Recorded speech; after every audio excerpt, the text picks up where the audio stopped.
This is Lilac, and you're watching 1-Up TV. Yo, what's up? This is Yoshi-1up. And this is Mykle Hunter. And we are here with the creator and voice actors of Freedom Planet for an exclusive interview. That's right, and we're going to discuss some details about the original Freedom Planet as well as the newly announced sequel. But before we get into all of that, first of all, how are all of you? Great. Get into it, baby. All at once. Do we start now? Sorry. What was the question? I didn't get the first time. I'm again. Sorry. I'm very. 24. How is everybody feeling? I feel great. I feel depressed. I feel good. Let's see. How about you all introduce yourselves and tell us a bit about what you do? Okay, I am Steven Doduro. I am the creator of Freedom Planet and soon to be Freedom Planet 2. And I'm from Central New York. Hi, I'm Alejandro Saab, and I play Mirzao in Freedom Planet 1, and in Freedom Planet 2, I will be reprising the role of Mirzao as well as being the voice director for the game. And I live in Texas, and I like food. Are you sure about that, Matt? Are you sure? Just checking. No! Okay. My name is Dawn M. Bennett. I'm the voice of Lilac the Dragon Girl from Freedom Planet 1 and 2, and I'm also the assistant producer and one of the writers. Oh, that's cool. Do you also like Funimation. What? Everybody loves food. Also, Alejandro is also a Funimation voice actor. Just adding that in. I'm Edwin Tiong. I voice the Magister from Freedom Planet 1, reprising the role for Freedom Planet 2, and I'm doing some of the writing for Freedom Planet 2. Just sprinkling little words behind. I live in Adelaide, South Australia. Wait, I shouldn't have given that away. Oh no, now everyone's going to try to kill me. And I also like food. I'm not working for Funimation, and I have Tim Tams. Tim Tams currency exchange program. Okay. There's no way I can follow that up. I'm Jason Lord. I voice Serpentine and Gong from Freedom Planet 1, and I'll be reprising those roles in the second. And I'm also a sound designer for GalaxyTrail. Okay. Is that everybody? No. Or is there something else? No. And, Victoria! Last but not least. okay. I'm Victoria Vitti, and I voice Syntax and Pengu in the first game, and I will be playing Cordelia and reprising my roles in the second game. And I am in Massachusetts, I think. You think? Yeah. Oh, somebody that's not from Texas. That's my Yeah. I born and raised in Massachusetts, and we are getting hammered with snow right now. Ooh. Yeah. He sees you when you're sleeping. Snow. Snow. All right, so here's our first question. What was your drive to keep on going when creating the first game? So with the first game, I was surprised at the response that it got, like a positive response, because I first imagined it as just kind of like a throwback to the Sega Genesis. But it stood well enough on its own with the way that it focused. It was more like combat centric compared to its sources of inspiration. And what I hope to get done with the sequel is I want to help create our own identity, to where somebody could look at the gameplay tropes that are present in Freedom Planet and Freedom Planet 2 and say oh yeah, that's a Freedom Planet game, and not oh, that's a Sonic or whatever. Yeah. You guys have anything to add to that? Nah, I think that was pretty solid. Yeah. Nice. Got the Okay. next question, Matt. Yeah, let's see. What games inspired you when creating Freedom Planet? Well, it should come as no surprise that a certain blue hedgehog is in the mix there. Yeah. Anything else? You can play a pretty deadly drinking game by looking online for Freedom Planet and Sonic in the same article. Other than that, at most you just came into play with physics and stuff. I actually took more inspiration from treasure games, especially Gunstar Heroes. And, Yeah.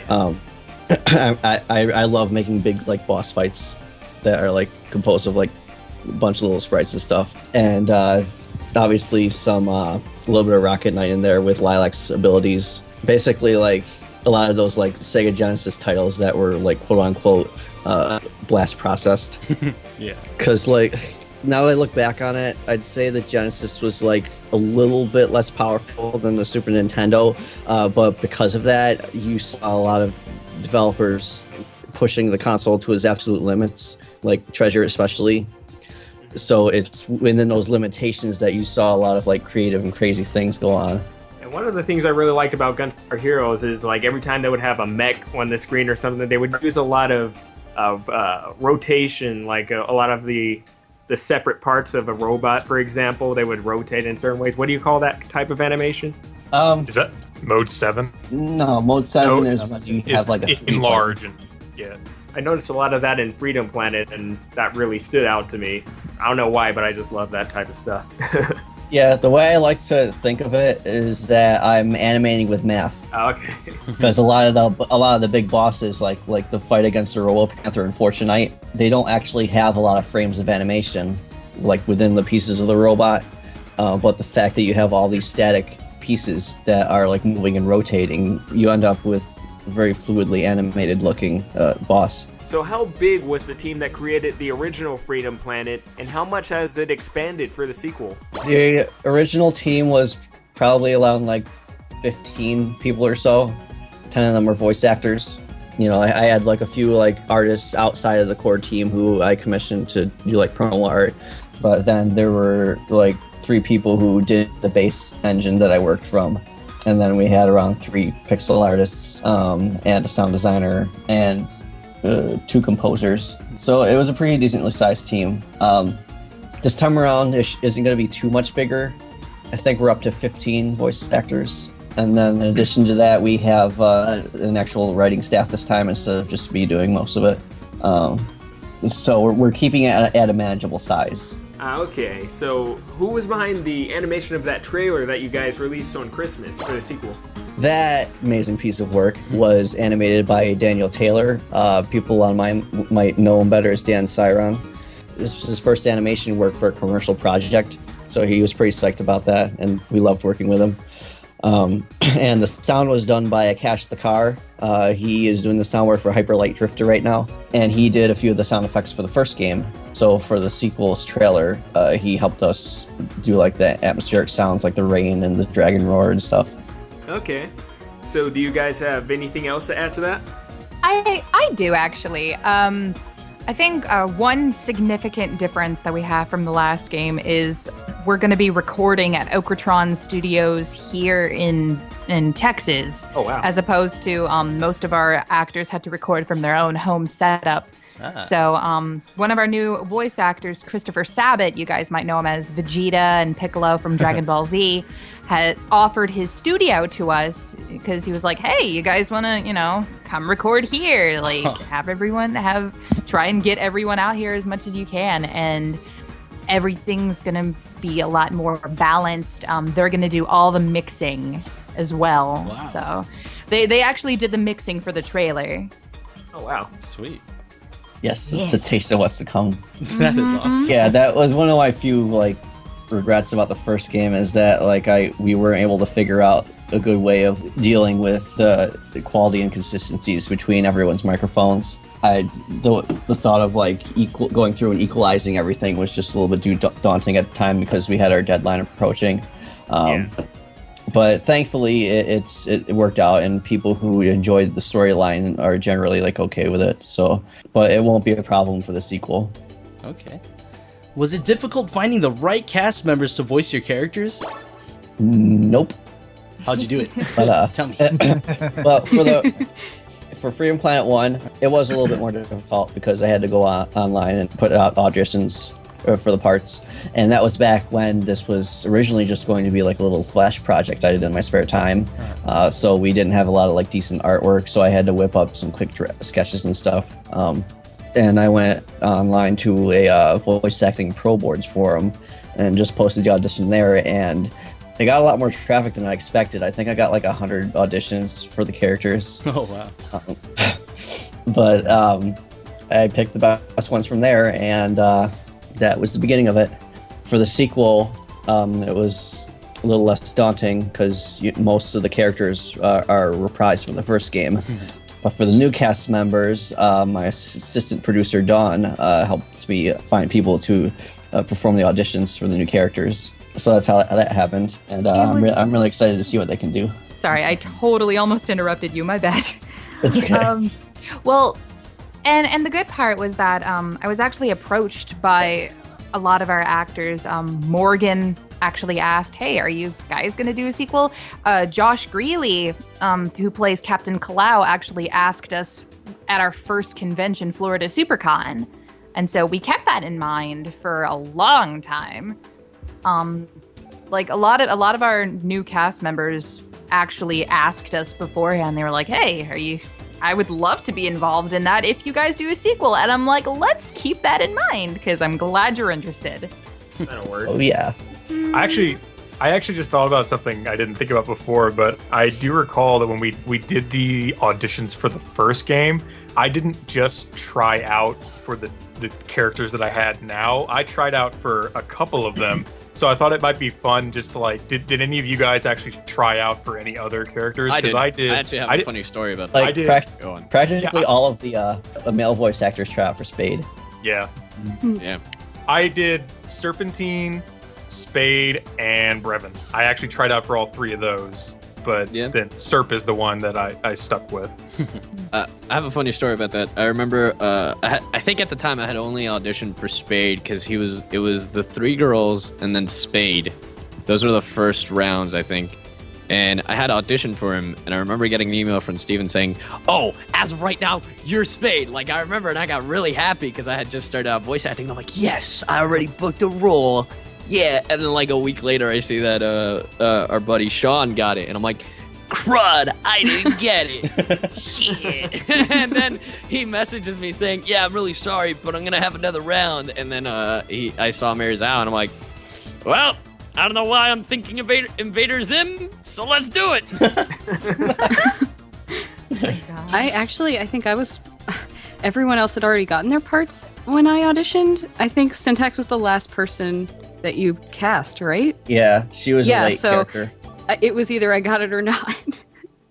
But I was very happy to be a part of it. I remember that when I tried out for everybody, and I sent it in. But then I looked at Steven's directions, and I realized after I sent everything in, including Lilac's, that Steven said, please, no one try out for Lilac. I'm going to look on my own. And I thought, wow, this guy's going to think I'm stupid. Because I didn't read. But then it worked out okay. Yay, not reading. Yep, voice actors can't read. Because, well, it's funny because I bring that up because it's like a really like, it's sometimes it can be a really small world because I realized that when we got the team like completely together, I had already been on a couple projects, you know, on and off with some of the cast already before we even got here. So it was kind of like this, you know, karma kind of thing. So like Amy, who does the voice of Mila, me and her were on a project before we ever did this, and I had no idea that she was going to be on this too. So it was kind of like, oh, hey, what's up? I see you again, kind of thing. That's cool. So it was really fun. I fangirled when I found out that Edwin was going to be on it. Yeah, I just tried out for the Magister and I got it straight off. I'm just that good now. That's awesome. Amazing and awesome Get out. and just amazing and awesome. Okay, bye. No, I'm still here. No, yeah, I don't remember. I'm pretty sure I tried it for all the males as well, and I just got the Magister because I can't sound cool, or I can't sound authoritative, or I can't sound super shrill and awesome, crazy Starscream. Well, like you're a sometime. mayor though. That's an authoritative figure, right? No, I'm mayor. Oh, He's the mayor.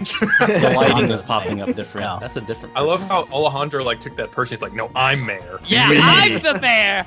I'm the mayor. It's mine. It's all mine. The kingdom stone, the town, the city, everything. Who the hell is the Magister? I don't know. Probably some windbag. wow. That hurts me on a very deep level. Oh, well, cuts that's me too to the bad. quick. It's me deep. I'm gonna write you out of the script. I can do that Deep now. breaths. I'll just replace all your lines with farts loudly. That's what I'm gonna do right Good! now. Oh, People will look at that, enjoy me farts even loudly. Plus 5 flatulence. Plus 5 flatulence. Yes. We are very mature. Okay, so our next question is, what do you want to accomplish for the next game? Oh, for the next game, biggest point for me is that I want Freedom Planet to have its own identity so that people take it for what it is instead of what it resembles. And I have a couple of like upgrades to the gameplay that I'm thinking of to like help with that. and like the higher resolution pixel art is something that I think is like rarely attempted on the indie game scene. Like usually to save cost, people will go for like more like 8-bit or 16-bit sprites. But we're going more along the lines of something you could find on like the Sega Dreamcast or something. Oh, wow. Yeah, I'm really excited about that. Pixel art's looking gorgeous so far. I can't wait to show off more of it. Yeah, I saw some of what you shared on Twitter. It's looking pretty good so far. Yeah. Yes. And another thing I want to try and improve on is the connection between the story and the gameplay in an adventure mode. Obviously, like people who don't prefer the story, they'll have classic mode still. But for adventure mode, I'm trying to think of ways that I could like make it a little more seamless instead of just having like stage cutscene. And I also want to add a world map, which could probably help facilitate that. So you can move between like stages in a little bit more non-linear fashion. Okay, let's backtrack a little bit. Were you able to incorporate everything that you wanted into the first game? I'd say for the most part, yeah. I'm very satisfied with the way it came out. Obviously, we had to pick up the pace near the end during our launch, but if we hadn't, then I don't think it like would have came out nearly as early as it did. So at some point in development, you just kind of have to put your foot down and say, I'm happy with this. And I'm definitely taking the feedback from the first game in mind, and that's what I'm going to apply to the sequel. Nice. Okay, so for this next one, usually people tend to have mixed feelings towards things like this, so maybe it would help if you elaborate. But can you explain the thought process behind the new character designs? For the new game, one big part of it, I would say, is that I wanted to take advantage of the higher resolution. Because in the first game, since the screen was so small, we kind of had to draw the characters in a super deformed style with more simplistic outfits, so you could like point them out more easily. And I think that's what caused a lot of the associations between like Lilac and Sonic, because her sprite, the proportions of her sprite were a lot more Sonic-like than what her concept art was, which was like more human-like. So that's one of the things. And then I also wanted to show that the main characters have like matured and grown stronger in a way. Like if you've ever played Mega Man X, when he upgrades his armor, it gains like a lot more detail and he gains some white pieces in it. That's kind of what I was thinking about when Tyson and I worked on Lilac's new outfit. I think it shows that she's like a little more like responsible and reserved than she was in FP1. Like she won't be as gung-ho as she was before. And conversely, Carol's outfit didn't change all that much, except for like adding a few extra details to show that she hasn't changed quite as drastically. And for Mila, her clothing in Freedom Planet 1 had kind of a tattered look to it. So the new jumpsuit that she has in Freedom Planet 2 kind of like symbolizes that she can like take care of herself better, and she's grown up quite a bit more than the other two girls. So yeah, the character was another big part of it. And so far, I'm pretty happy with the response. I expected Lilac's redesign to be a little more polarizing because she doesn't have that like two-tone forehead that she did before. But I think that was kind of holding her design back from being considered original, because she was literally the only character who had that two-tone face, like a Sonic character would. Can you tell us a bit about the story? We went into a little bit of it in the trailer and on the website, but Brevin is sitting this one out. The conflict is more like localized to the planet itself, but there are like remnants of like what happened with Brevin on the surface that kind of like tie into the story, especially with Serpentine. But the plot revolves around this pure water dragon named Murga, who was released from the crystal prison after the Kingdom Stone was destroyed, because the Kingdom Stone was holding it together. And she was alive during a war that happened over 100 years ago. She kind of like shakes things up with the knowledge that she has from that past conflict. And it's a lot more like morally ambiguous than the conflict with Brevin was. And you'll see a lot of the characters kind of like split up and like take different sides on the issue. Is gonna have buckets of blood. Yes. Buckets of blood and axe. You just said like This one's going Brevin's to just be like sitting this M-rated, out. right? Say that again? Yeah, I was just saying it's just funny. He's like, Brevin's just sitting this out, so he's like on a couch somewhere, just flipping through channels. He's just like, No, look at that.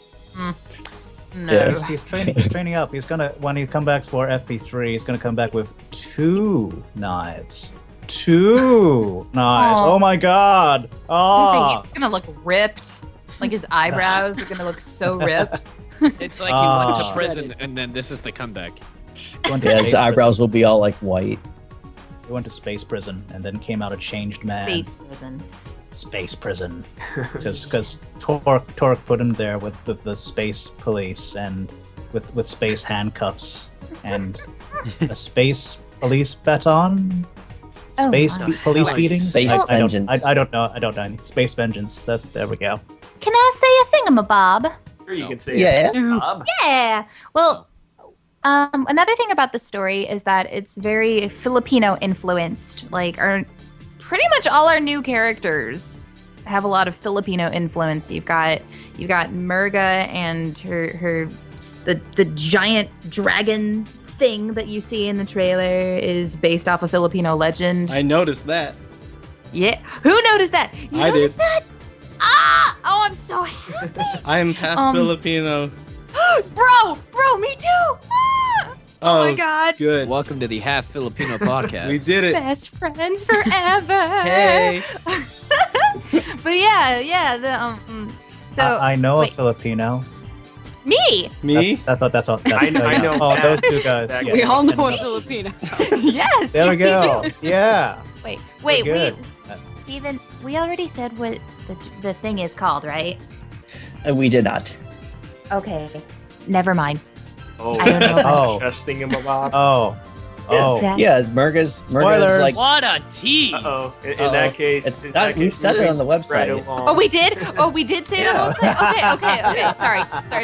Okay, so the Bakunawa is, it's based off a Filipino legend, and so is Murga. So is her armor is based off old Filipino armor. Is a Philippine tarsier. Kalau.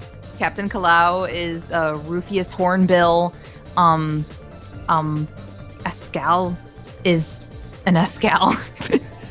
Yeah, the logic behind that was that there's like this whole southern island beneath the Three Kingdoms, like to the south of the Three Kingdoms, that is like kind of like based on the Philippines in terms of like its region and like the flora and fauna. It's called Parusa, and that island is the basis of the war that took place when before Murga was imprisoned.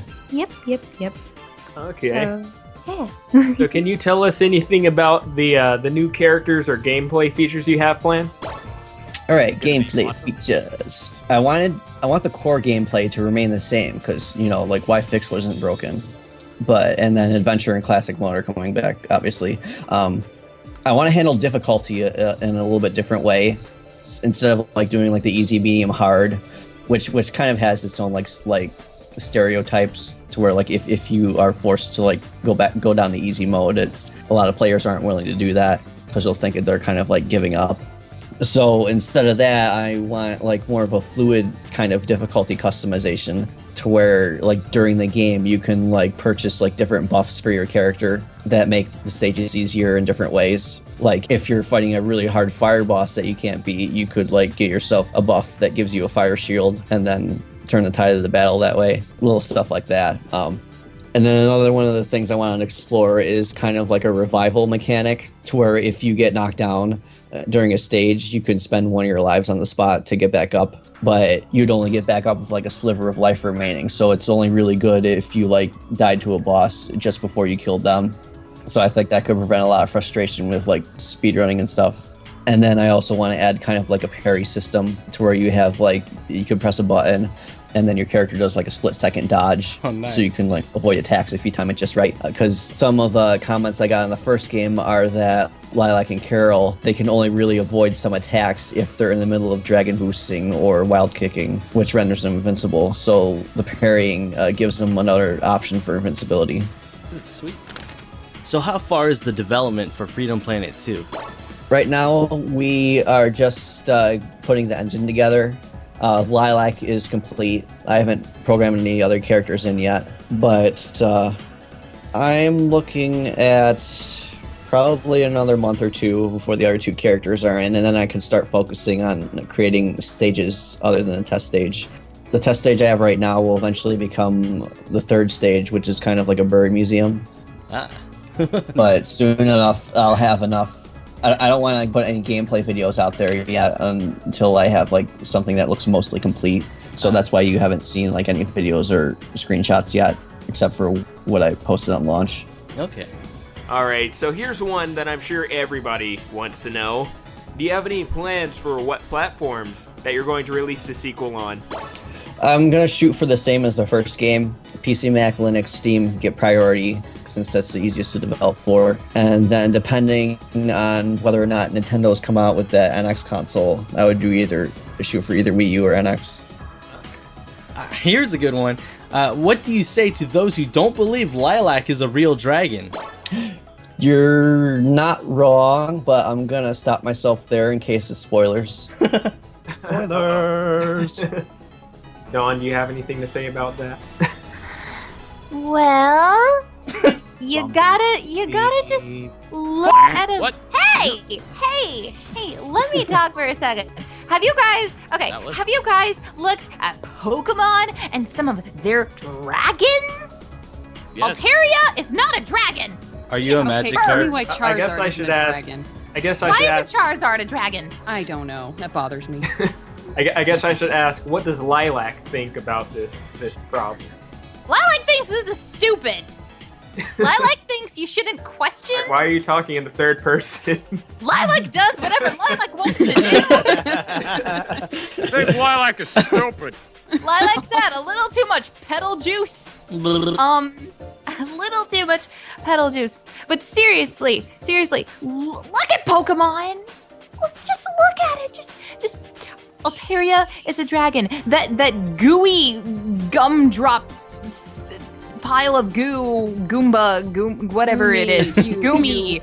Goomy. You That is- swine. That is gooey. Seriously? Goomba. No, I know. I know Goodra. This sounds like conspiracy theory junk. You're holding up a newspaper. It's like, look at what this newspaper says. They say Look it's at not it. a dragon. Ipso facto. No. Here's what I don't understand. Why is it that Mega Charizard Y isn't a dragon, but Mega Charizard X is? Is it because he's blue? No, Does blue because he make has you a dragon? whiskers. Actually. Oh, so is he a cat now? You can't tell them what they want to Fine. identify as. That's not your Fine. right. Oh, Yeah. something I want to add to That's this. messed up, Dawn. Something I want to add to this is that if you look at Lilac through an East Asian perspective of what a dragon is, then it makes more sense. Because people in the U.S. equate reptilian traits with being a dragon, in terms of the Western dragons. Eastern dragons are considered more of like a shimmer, like a mix-up between different creatures, instead of just reptiles. So that's where Lilac having like a fluffy tail comes from, and that those long hair strands. Yeah, I was So- gonna say, Lilac's, the type of dragon that Lilac is reminds me a lot of the dragon from Spirited Away, because it has no wings and it has those long tendrils, and I always just imagine that. Have a long body thing. Does that make Serp a dragon? Long He body has no thing. wings and long tendrils. He's a snake. He's a space snake that from that space. and Haku Space snake. has the kind of canine looking One. muzzle. Yeah. Haku has a muzzle Mhm. and kind of bird feet. Yeah, so it's like it's a mix up of different creatures. Totally Eastern Asian dragon. After hearing Conspiracy. everything y'all have said, I'm now a believer. Lilac is truly a dragon. Are you gonna And I sing? saw his face. Oh my god! Done. I knew it. I knew it was happening. Yep. I believe in dragons. Alright, so here's a fun question. What is everyone's favorite music from the game? Mine personally is Fortune Night, the second part of the stage when you're inside the shopping mall.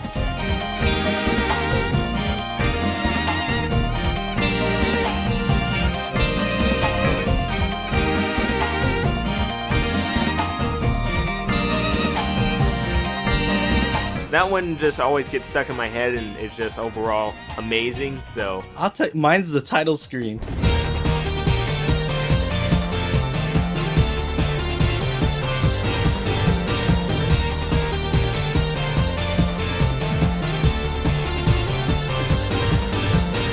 So awesome.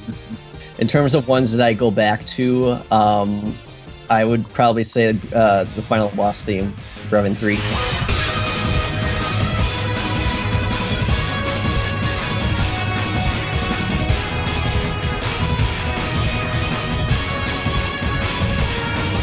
Yes.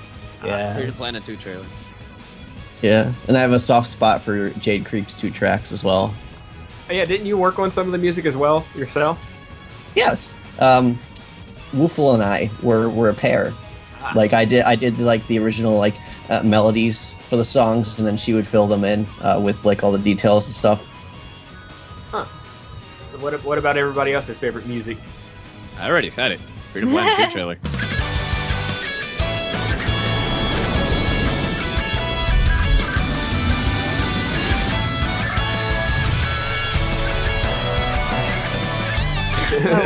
Mine, I love either Fortune Knight or Pangu Lagoon. I really, really like the, what's the underground one? Relic Maze. I really love the second half of Relic Maze for some reason.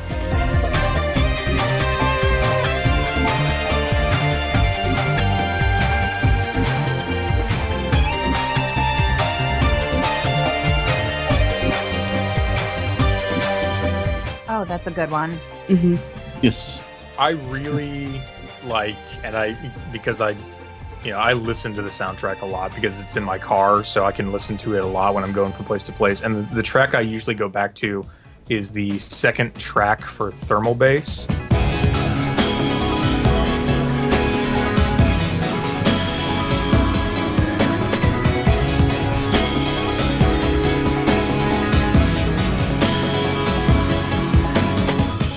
Which I really enjoy, like the variation, because it's almost like those classic games where you have a set kind of theme for the first level, and it's taken and it's variationed on into like preceding levels beyond it to have the same kind of feel. And I think Thermal Bass like really knocks that one out as like taking the original material and building off of it. I just really enjoy how it does that from first level to second level. Yes. Ooh. We love you, Woofle. I think for me, I would say Pangu Lagoon's actually a really good one. Man, actually, I think both of the Pangu Lagoons are really good.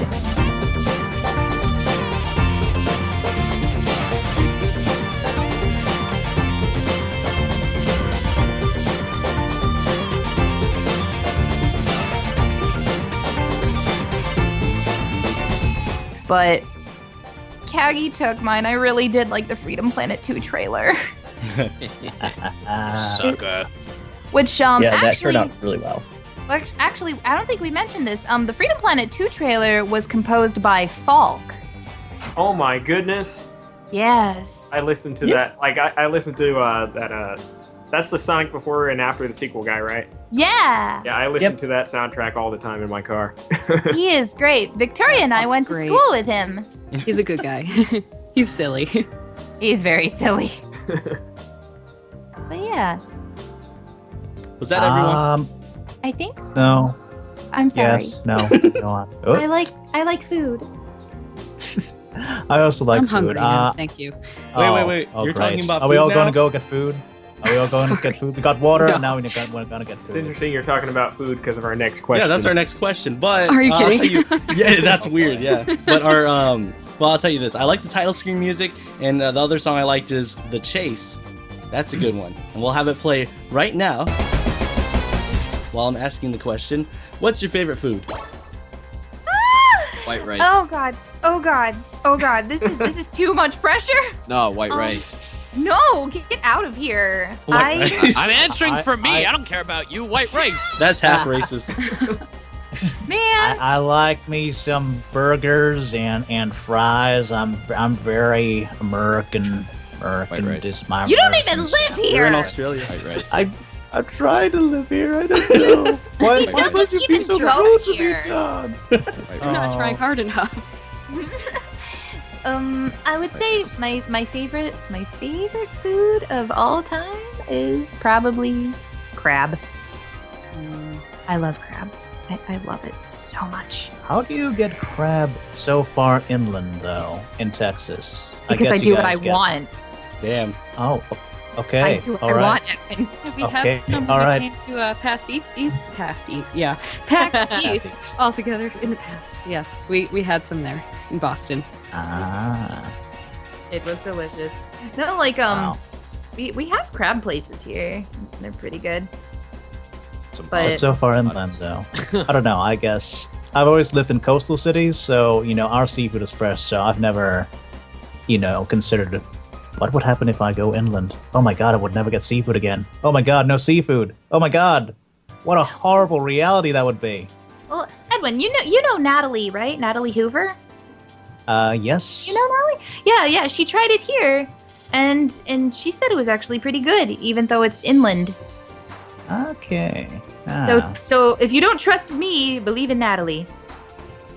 I don't Yeah. believe in Natalie. In Boston, Aw. we got the I don't best believe seafood I don't here. believe in I don't believe in actors. They lie Yes. all the time. I believe Boston in has Lilac spoiled me on being seafood. A dragon.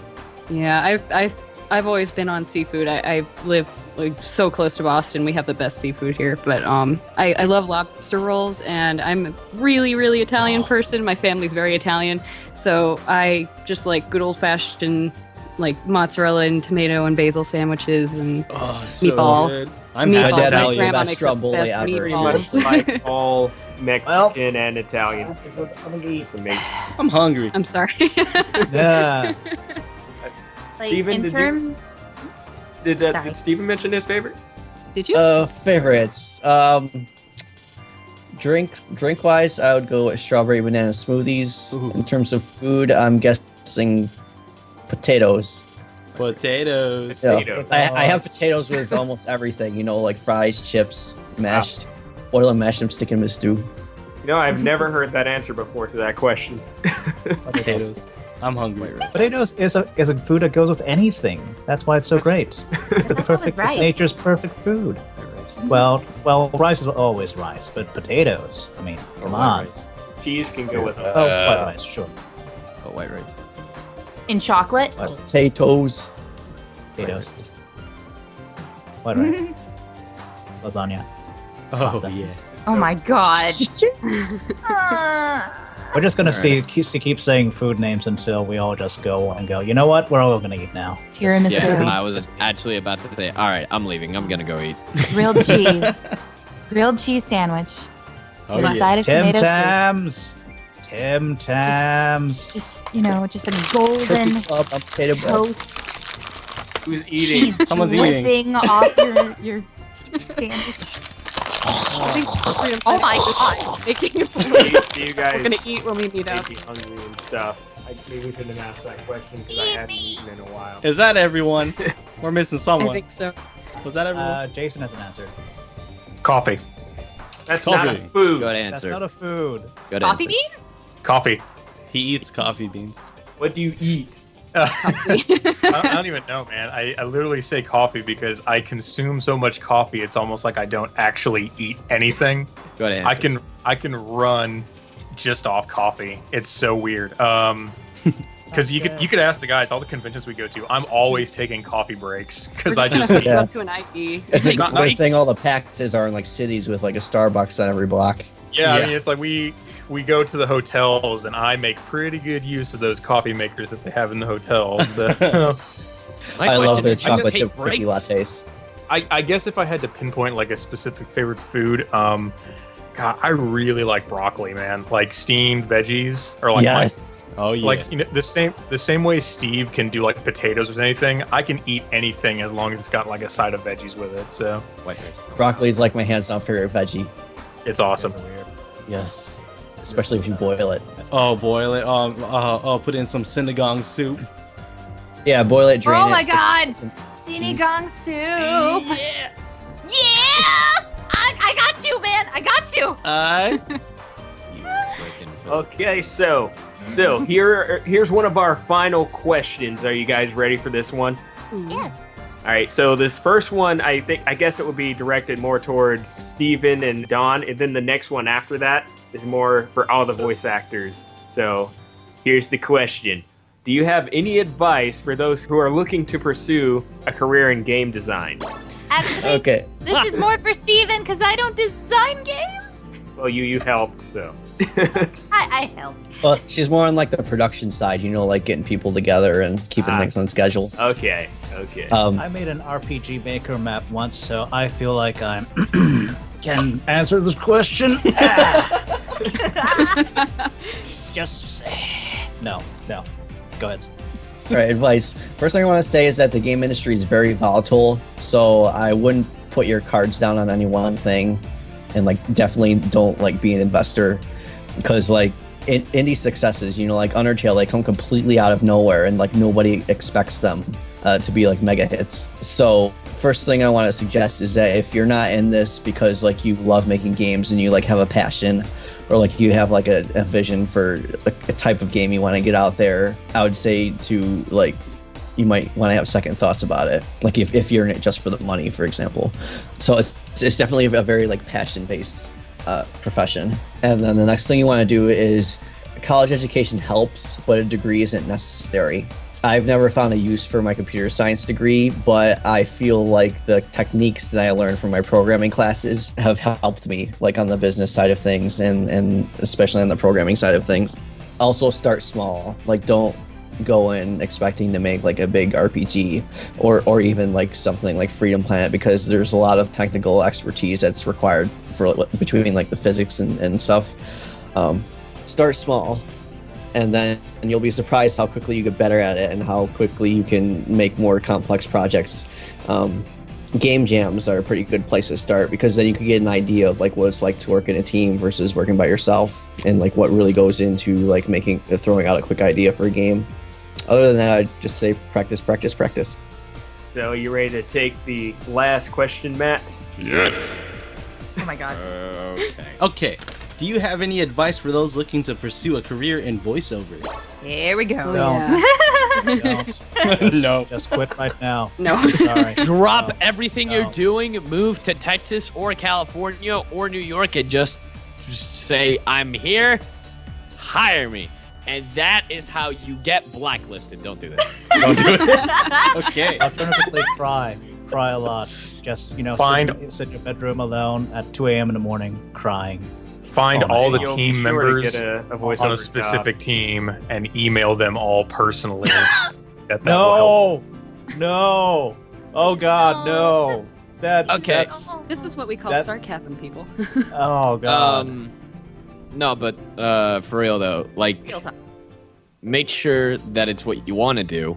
It's the thing that drives you to do it, because I thought I wanted to do something else with my life, and then when I did it for a year, I realized it wasn't. And I definitely want to do voice acting more. Like, I've only been doing this for 4 years now, and I think I'm in a pretty good spot where I'm at. And just keep at it. Don't lose hope. Just because you don't get something in a while, it doesn't mean that, you know, it's like, all right, I'm getting nowhere in this, business. Be active. Pursue pursue the jobs. The jobs aren't going to come to you like right off the bat. If you want to look for stuff at the beginning, there's voiceactingalliance.com, and there's voice acting pro boards, which is where we found Freedom Planet. VoiceActingClub.com. Yeah, there you go. VoiceActingClub.com. There you go. That's the There you place. go. Sorry. Yeah. I don't remember websites. And then Sorry. my bad. No, and then if you want in the future, you could go for either voices.com or voices123. I hear that voices.com is better. I haven't used either that much, so just keep at it.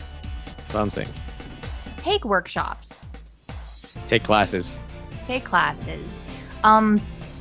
Like, I don't know about you guys, but when I first started out, a lot of the projects I worked on were for free. They were like people's projects in college, or just random stuff here and there. When I started with Freedom Planet, I had no idea it was gonna like go anywhere else besides the Sonic. What is it called? Sonic Adventure Gaming Expo? Is that what it's called? Sonic Amateurs game. Sorry, I always get that wrong. Yeah, but I Amateur. I thought it was just gonna be that. I thought it was just gonna be that, and then boom, the project's done. So like, you never know. free projects that start out free. You never know what's going to happen with them. So start with free projects first. Build up your experience from that. You know, it teaches you how to work with people. It forces you to adapt as well. Like, oh, if you don't know how to do a thing, then you're just gonna, like, it's gonna force you to have to learn how to do that thing. So yeah, like getting into it and taking workshops and listening to voice acting mastery, because Kagi didn't mention it. Oh, so it's my, all right. Totally. Clearly I'm, you know. Crispin Freeman's voice acting. That's why we have multiple people Yep. to bring up different points. Come on, Kagi, step your game up. Come on. Clearly I'm Moses and I must guide every child. All right, this way to voice acting mastery. But seriously though, Crispin is Rob great. I Paulson's took his Talking workshop. Tunes. Rob Paulson's yes. Talking Tunes is really great as well for that's interviews, another one. one-on-one interviews with like various voice actors, and he does live shows these days as well. I think, as well as his whole like one-on-one stuff as well, which is really, really great and gets an in-depth look into voice actors in general. My advice, I actually wrote down a whole list of stuff that voice actors or aspiring voice actors can do. So if you go to my Facebook page, Omadon VA, you'll see the list. I'll get the link to you guys after this, probably. You guys can just link that. That'll maybe make it easier. But everything these guys said, only in my voice. Because my voice is Jason, mine. did you want to add anything before I go? I think we've been going in order. If you want to go, you can. Mine kind of hops back to the previous question as well. So if you wanted to go ahead and get your bit in. Okay. I just wanted to add a couple things. Game jams, I think Steven was talking about that earlier, are actually very good for practice, and sometimes the game jams go so well that they can actually develop the games further. So working with them is very important. People who are going to college for that kind of stuff too, you really want to know them because they give you connections that are very useful. I think it's really important to mingle. And another thing I think was very important for us starting out was that when you're doing these auditions, even if they're for free, you have to have a really good mic. You have to have maybe a nice demo to give them at first, and write down everything you do, because if you have a big list of stuff that you've been in, they're gonna look at it, even if it seems small. Yeah. Go ahead. Sorry, I didn't mean to interrupt. No, I'm done. No, I was gonna say, like, in terms of game jams, I would agree. I've been in a lot of game jams. Mostly besides the voice acting stuff, I do delve in a bit of design and programming and art and stuff. But I stay mostly in the music area. I professionally compose music, but it's pretty applicable to everything that we do here. There are two things that I've learned. It just basically with this kind of craft of being creators. The one thing I see people kind of giving up on that really leads them to not going any farther is not developing a good sense of patience. You have to be patient. It doesn't matter what you're doing, but it's the people who assume that they're going to get it immediately, or that if they make a thing, they're going to see results immediately.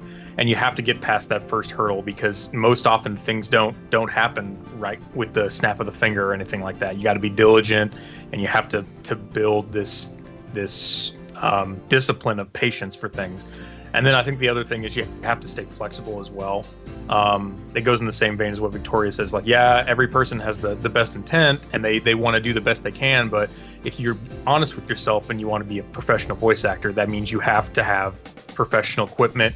You have to have all the things that entail that. And being flexible gets you into that realm of understanding, well, if I want to be at a certain level, there are certain things that I have to do to get there. So I'd say in terms of voice acting and I guess game design, those two things will take you a long way, because if you have the patience to learn what you're doing and to be good at it and develop it, and if you have the flexibility to deal with all the fringe obstacles that come in the way of doing that, there's no reason that you can't personally, with yourself, be successful with what you're doing.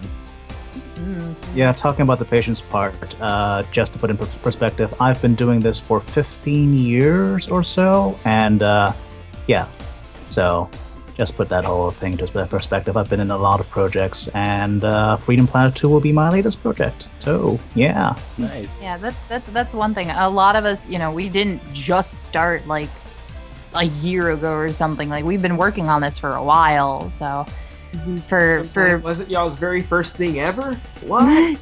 Well, That was actually Xander's.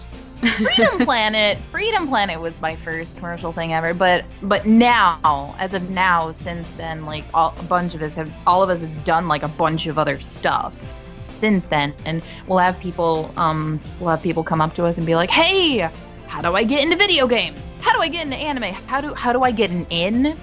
And a lot of times when we receive these questions, it's not. I think they're in. Sometimes the person's intent is, it's not. How do I get started? It's not a Facebook. It's not a Facebook group that you join with a click of a button. It isn't. What? Though. It isn't? It isn't? Oh, I've been doing this all wrong. I have to leave now. And I'm a sham. what we tend to get, especially like when we have people. I don't know about you guys. I've had people that they want to get connected with you purely for the sake of connection. And guys, anyone listening out there, connections can only get you so far. You have to work on your craft first and foremost, because like people put their own reputations on the line if they recommend you for things. So if you want people to recommend you for things, you have to be good at it first before you can be like, "Hey, can you get me into this thing?" Well, that depends. How good are you at doing your thing? Or alternatively, you could just let me 100. Maybe 2. Oh, 3 I now. also wanted to point out something that's very important is deadlines are there for a reason, and if you submit late stuff, don't expect to be picked. Yeah. Okay, so is that everybody? Oh wait, can I say one more thing? Hit it. Here. If you are good at a thing, that's great. But don't be rude about it, because you can be the best person in the world at your craft, but if you're rude to people and no one wants to work with you, that's not going to get you very far either. You sound so happy while saying that. I do! Well, because they're like, don't be mean to people. That's Ron's bitch We face. we know people like that. We know some people like that. They are blacklisted, and they don't know, and it's hilarious. Sorry. Oh my god. Well, no, it's like, be nice to people and work on your craft. And then, you'll get places. People will notice that. And don't make connections for the sake of connections. Be friendly. Be nice to people. Be nice to people that you can share your interests with. Be like, "You like voice acting? I love voice acting. Let's chat." Instead of, that person is in so-and-so. I wonder if they can get me into that project. It's like people, some people think others don't notice that, and we do. It's like, You don't have to be perfect at something. If you're good, people will be willing to work with you as long as you're willing to cooperate and be nice to people. I've seen so many people who get rejected just because they don't want to be worked with. It's awful. Wow. Totally fixable. Totally. All right, well, that should about wrap it up for this interview. Thank you all for joining us. Yes, definitely. Thank you very much for joining us, and if you guys watching would like to see updates on the sequel of Freedom Planet, be sure to follow GalaxyTrail's Facebook and Twitter. The links will be down in the description below, so yes, don't forget to follow them for the latest updates. And for more content and updates from 1UP TV Games, be sure to hit that subscribe button and follow us on Facebook and Twitter as well. All links will be in the description down below. Thanks for watching, and we'll see you guys next time. Later! Later!